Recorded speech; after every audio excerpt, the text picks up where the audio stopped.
छापरा सिवान लिखवालो अपना ढोलिया पा गोरे ढोलिया पा गंगा दहर के लोगो लगालो अपना ढोलिया पा गोरे ढोलिया पा तोरा ब्यूटी के गजब गोराई लगे लइकन में मारे करवाई अरे सभा के बटी हत प्यार है अजूरिया पा तनी छापरा सिवान लिखवालो अपना ढोलिया पा गोरे ढोलिया पा गंगा दहर के लोगो लगालो अपना ढोलिया पा गोरे ढोलिया पा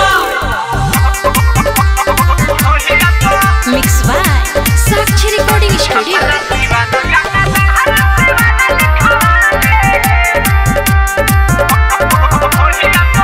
तोहर पतली कमर हई तिरछी नजर मारे दिला बाप सबके चोटर कारी के सिया के धर लगातार करे बार जन मन करे काट ली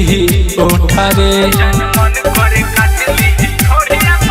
तोहर पतली कमर हई तिरछी नजर मारे दिला बाप सबके चोटर कारी के सिया के धार लगातार करे बार जन मन करे काट ली ओठरे कौनो नजर उठा के न ताकी एको अक्षर ना ओ कर बाची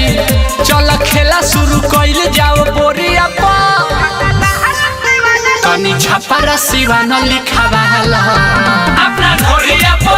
गोरे ढोलिया पा गंगा दहर के लोगो लगालो अपना ढोलिया पा गोरे ढोलिया पा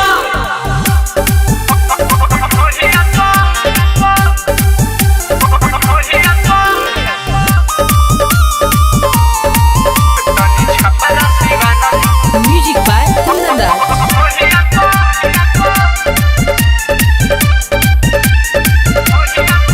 हई जिहिला जावर सभे फैन ह हमार हई यहाँ के हम मशहूर रे एके आशी कभी से ताहार देखी एक फेस कहे छोड़ी के जई है ना दूर रे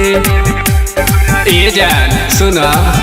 हई जिहिला जावर सभे फैन ह हमार हई यहाँ के हम मशहूर रे एके आशी कभी से ताहार देखी एक फेस कहे छोड़ी के जई है ना दूर रे तनी रितेश के दिल में बसालो